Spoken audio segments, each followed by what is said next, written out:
Welcome to my channel and to my January reading wrap-up. So the first book I read this month was, well, I actually read a whole series this month.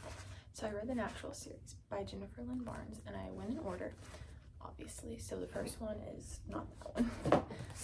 This is the first one, The Naturals. So it's this really good young adult series about these teenagers that have special abilities.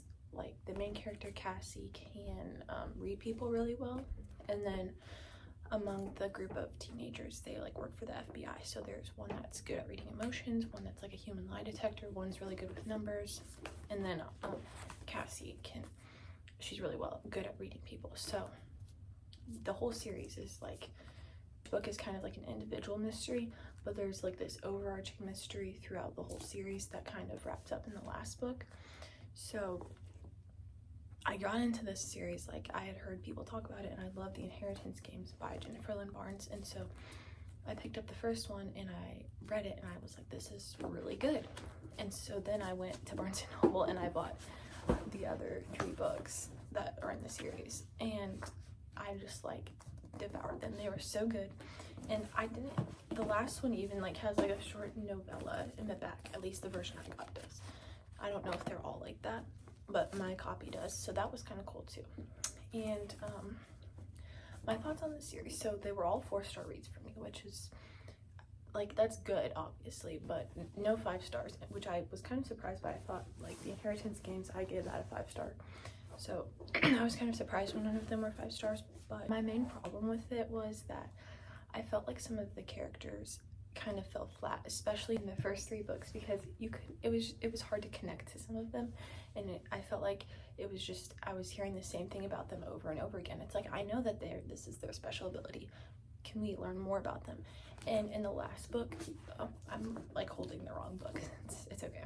In the last book, the Bad Blood one, you really do get more about like who they are and their backstories, especially in this one, and even a little bit in all of them, which is the third one. So these 2 I think I liked more because you get more about the characters, but the first one is really good because you're not expecting, obviously the main character you get a lot about, and you're not like this is not the first one. They all look the same. You're not expecting to get a lot about the other characters because it's like you're just getting introduced to the series. You want to hear about the main character, the narrator, so that was okay. But then in the second book I was like, this feels very similar to the first one, and that it was just like, I feel like I'm hearing the same things over and over again. But once you get into the 3rd and 4th books, it's good. It's really good. So they're all good, and I would highly recommend that series. So that was the series that I read, these 4 books, but that is not where my reading stopped. So next book I read was The Fury. This was my book of the month book, and it was so good. 5-star read. I'm like, love this book so much. The characters were awesome. It was written from a very not a unique perspective necessarily, but the way it was written is very unique from other books that I've read. And people compare this to the movie Glass Onion on Netflix, which is like the sequel to Knives Out. So if you like that movie, or if you know what it's about, this book I would definitely recommend. But it's about these rich people, like rich actors, that travel to Greece on one of them owns a private island, so they all go to this private island in Greece, and it's just super drama. Like, it's just crazy story, and I love a mystery. This is it's not really a thriller, it's, I would say, a murder mystery, and so I love a good murder mystery. And just the way it's written and how the plot unfolds is very different than other murder mysteries that I've read, which I appreciated a lot, because murder mysteries, you can kind of get tired. It's like, oh, I kind of know what's going to happen. There's going to be a plot and the big reveal at the end. And this was that, but it also wasn't that in the best way. So if you have not read this book, I highly recommend this. This one was 5 stars, and I'm so glad that I got it as my book of the month book, because I was like, I don't know which one to get. This one was the right choice, for sure. Next book I read was also a 5-star read, and I love this book so much. The 7-Year Slip by Ashley Poston. It was amazing. Her writing is just like so fun to read, and I was so conflicted when I was reading it, because I was like, I want to keep reading this, but I also want to savor it. But I'm glad I finished this like in 2 days. I finished The Fury in 1 day. So like if that says anything, it was, and it's not that long. Like both of these books are pretty short, or like 300 pages. But this one was like just so good. The writing is very, I would kind of describe it as like magical, carefree, like very light, and you really get to love the main character and the love interest as well. And it's just like the best little romance read, but it's better than other romance reads. Like just the way that she makes you fall in love with the main character, the author makes you fall in love with the main character. It's just like you really feel for her and you connect to her story and her passions, and it's like she loves her job but she loves other things too, and she has to find a balance. So it's like realistic, and then also like there's cooking involved and food involved, which is fun to read about and fun. It's just like the way food is described and the way cooking is described, it's like more than just like I'm cracking an egg, putting it in the skillet and mixing it up. No, it's like it's makes you feel like, oh, I want to eat that, but also it's like just a whole experience. It's more than just eating, it's feelings. And so this book was so good, 5-star read, and I feel like this is one that I would come back to and read again and again. And I haven't read the what's the other, The Dead Romantics. I have not read that by her, but this book made me want to, because it's like, and it's about this apartment that travels 7 years back in time. So it's just like a simple little magical thing. It's not complicated. Like time travel can be, but it's not. Like you don't have to. It's an easy read. So I would recommend this to anybody who's like looking for just to pick up a nice little easy romance. And another thing about me is that I'm a seasonal reader, so like I'm not gonna read a summer book in the winter. And I thought this was gonna be a summer book, but it is actually more of a winter book, I would say.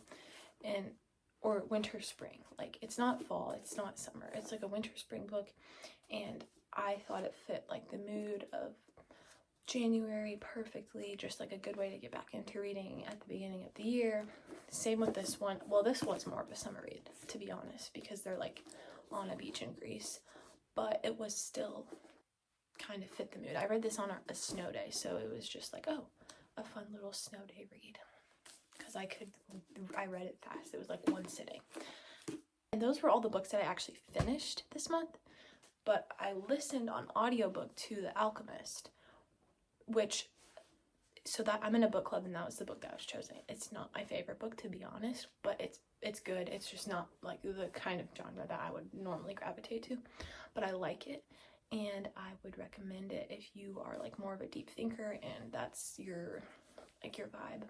It's good for that. It's not like it is short. It's like 100 pages or 190 pages, but it's not, I wouldn't say that it's a short read like this was. Different type of read, but it's still good, and it's got more of a deep story. It's not just like, oh, like it's like, oh, I have to think about this while I'm reading it. So listening to it on audiobook probably wasn't the right move, but I had to lend my physical copy to a friend in the book club, so it just worked out that way. But it's still good, and that's like 4 stars, 3 or 4 stars, not my highest read. And then so even though the month is over, I still had time to start books, but I didn't finish them yet. So this book, In 5 Years, by Rebecca Serle. I'm not sure how to say that. It's okay. I just started this, and I don't even have a bookmark in it, but it's pretty good so far. And like I realized this is kind of a similar premise to this, because she like goes 5 years in the future, so it's kind of like the reverse of the 7-year slip.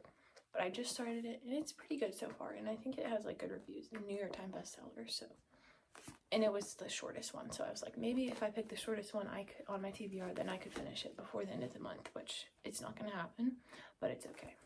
It's like less than 300 pages, 230 something. Like that's pretty short, but I do like it so far. It's good. And then also this book, Much Ado About Nothing by Shakespeare. I have to read it for an assignment, and I actually kind of enjoy it. Like the story, the writing is not my favorite because it's Shakespeare, and I just like, it takes longer to process, but the story is kind of interesting and good, and it's just like, it feels like very aesthetic and cozy to read a Shakespeare book. It's like weird, and I really would rather not be reading this, but I'm almost done with it. I literally have like one act left and then I'll be done. And so, but I did read this, and it's probably gonna be like 3 stars because it was just like, definitely not gonna think about it again, but I had to read it, and I'm glad I chose, like, we got to choose a Shakespeare comedy. I'm glad I chose this one. Not a lot of people were doing it, and so yeah. So these were all the books that I read this month in January.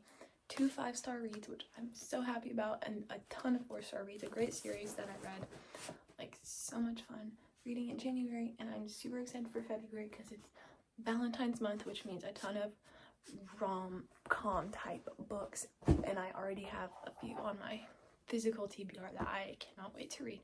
So once I finish In 5 Years and Shakespeare, then I will get going on some romance books, and I'm really excited for that. Thank you for watching. Be sure to like and subscribe to my channel, and then I'll see you guys next month.